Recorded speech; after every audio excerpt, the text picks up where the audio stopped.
Léa, tu nous avais promis un film de cinéma cette semaine. Qu'est-ce que tu nous proposes ? Eh ben, je vous propose le nouveau film de Nicolas Bedos. Nicolas Bedos.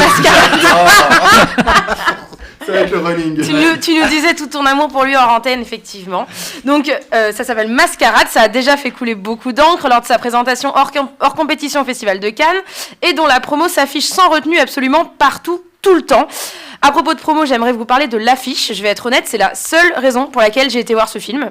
Alors évidemment, c'est pas la seule chose attirante dans le film, mais pour voir Pierre Ninet ou François Cluzet, faut pas vivre dans une grotte, tout simplement.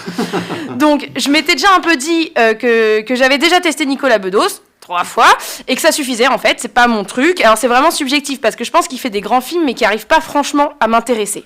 Sauf que voilà l'affiche, les affiches même, elles sont splendides, et je parle rarement de la communication des films ici, souvent parce que c'est à chier. Quand je dis splendide, je parle pas seulement de la qualité des photos et des couleurs, je parle aussi surtout de visuels qui racontent quelque chose. Force est de constater que les distributeurs se contentent souvent de photos sans histoire, c'est vrai pour 90% des films, vous pouvez vérifier, alors qu'ici on a un vrai travail de storytelling, c'est propre, c'est intelligent, c'est travaillé. C'est à l'image du cinéma que j'aime. Alors, la transition est toute faite. Mascarade, de quoi ça parle ? Alors, ça parle d'une rencontre entre deux âmes perdues au compte en banque dramatiquement vide, mais au machiavélisme sans limite. Les deux sont prêts à tout par amour, c'est juste pas sûr que ce soit par amour l'un pour l'autre. Ils vont monter une arnaque vieille comme le monde, charmer une personne plus âgée, plus riche, et faire semblant d'appartenir à un monde qui n'est pas le leur. Bien entendu, ce monde va vite se dérober sous leurs pieds, et on passe avec eux de rebondissements en révélation à n'en plus finir. En fait, c'est un scénario à tiroir où la plume n'a jamais fini de retirer son masque. Alors, est-ce que ça fonctionne ? Alors, comme j'ai dit au début, son cinéma, ça fonctionne pas sur moi.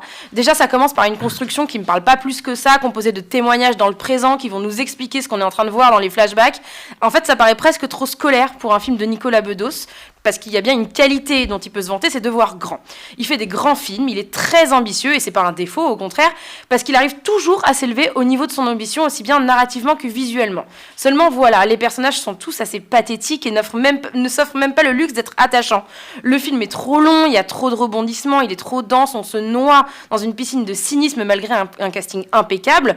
Adjani en parodie d'elle-même, Ninet tendrement passif et Cluzet en dindon de la farce, qui est clairement dans ce business pour ce rôle. Tellement il lui va comme un gant. Genre, c'est le rôle de sa life, quoi.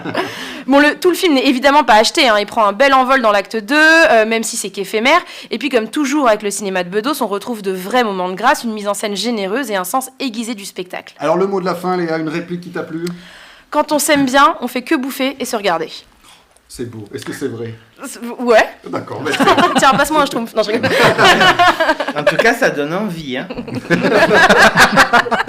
C'est au cinéma et Ziz ira voir son copain Nicolas. Bien sûr. Je vais demain.